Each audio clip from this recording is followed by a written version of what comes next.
All right, so now we're going to look at parts of circles, so areas of parts of circles, and the first one is called a sector of a circle. So when we talk about those little pizza slices, a slice of circular pizza is an example of something called a sector of a circle. And a sector of a circle is a region of a circle bounded by a central angle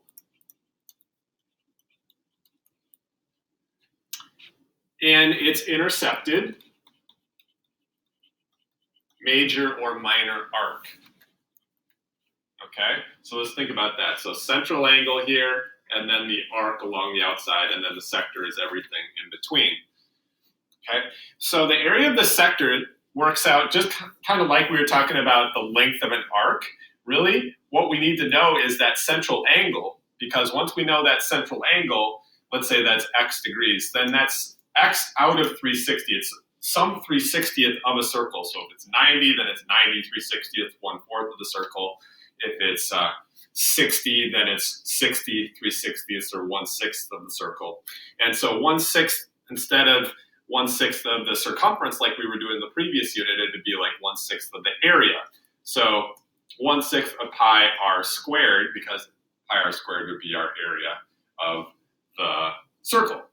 All right, so our equation for a sector is basically the fraction of the total area of the circle. You just got to know the fraction right there. All right, so let's see here. A circular pizza has a diameter of 12 inches and it's cut into 8 congruent slices. What is the area of one slice to the nearest hundredth? Okay, so we know that we have essentially 360 degrees cut into 8 equal parts because there's 8 slices. So each one of the angles right here, would have to be 45 degrees because you're talking about the entire circle cut into 8 equal slices. So each one of those is 45 degrees then. So 45 degrees is the fraction of the circle, 45 3/60ths of the area of the circle. So times pi times r squared. You know the diameter is 12, so the radius would be 6. So the area of our sector is going to be equal to 45 3/60ths of pi 6 squared. So if you multiply that out, 45 divided by 360 times pi times 36 essentially, you'll come out with 14, and we'll run to the nearest hundredth, so 14.14 square inches right there. Okay, so now let's piece together a few of these sectors. So I've got a problem here that I like to call them a Mr. Goat problems. I used to do more of these, but I still like to include one here. And so Mr. Goat is a pet, and his owner is a math teacher, obviously, because Mr. Goat is attached to various sheds, so he has some room to roam around in.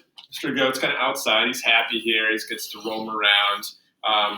But his geometry teacher is his owner, so he's got some various geometrical sheds here. So we've got a rectangular shed here, but there's also a pentagonal shed, hexagonal shed that this geometry teacher owns. But the question is then, how much area does Mr. Goat have to roam around in? All right, so he's attached to the corner of this rectangular shed that is 20 feet long and 10 feet wide. So those are the dimensions of the shed. And the leash, or the rope, that Mr. Goat has is 25 feet long. And so, remember, this shed right here is not flat. It's three-dimensional. So Mr. Goat goes this way, or this way with his leash or rope. It kind of is going to get wrapped around. Think of like the rope going this way, and then it kind of gets wrapped around the side of the shed. So let's just think about what we've got here. We've got Mr. Goat. I'm going to use my compass here to make a nice sketch, and you can as well. So he can go this way.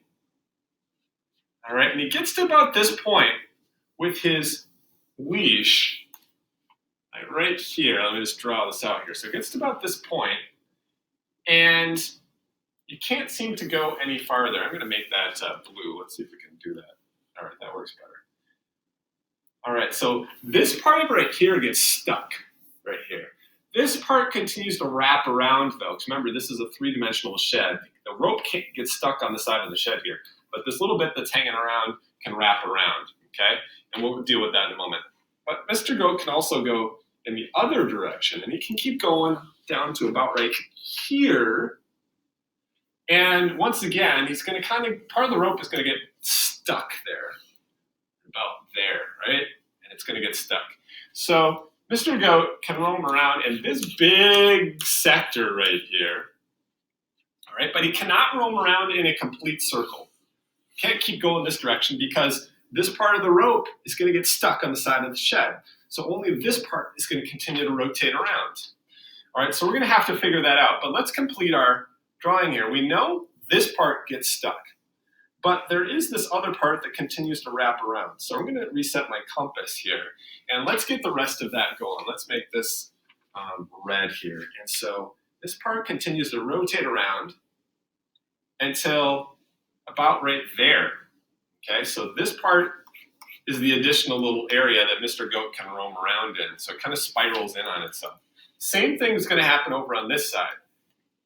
It's gonna rotate around and kind of go to about right there, okay? And so really what we have here for Mr. Goat is three sectors. All right, let's talk about the blue sector first. Now think about it. This is 90 degrees right here, right? So this whole central angle, so to speak, that goes around this side would be 270 because all has to add up to 360 degrees around this point. So we have 273/60ths of the circle that has a radius of 25, so pi 25 squared. That's our first little sector for Mr. Goat.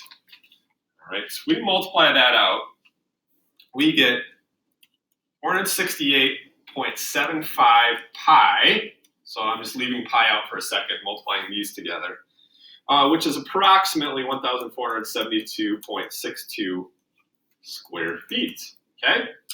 Now the red area down here, notice is not 270 degrees. Actually, this is just the linear pair with the 90 here. So that's 90 degrees. So the area of that sector is equal to 93/60ths of a smaller circle. Notice this circle right here does not have that same big radius of 25. It actually has 25 minus the 10 here. So that radius right there is actually 15 for that. So pi 15 squared. So if we multiply that out, we get, well, let's see, 56.25 pi. And that's approximately 100 actually, and 76.71 square feet. And finally, we have our little green sector here. This one right here. Now let's look at that radius. So we know this whole thing, the whole leash is 25 feet. 20 of it gets stuck here. So that leaves us with a little radius of 5. So that sector is going to be, once again, 93/60ths. Remember this little 90-degree angle here. So 93/60ths of an area that is pi 5 squared. So if we multiply that out, we get 6.25 pi, which is approximately 19.63 square feet.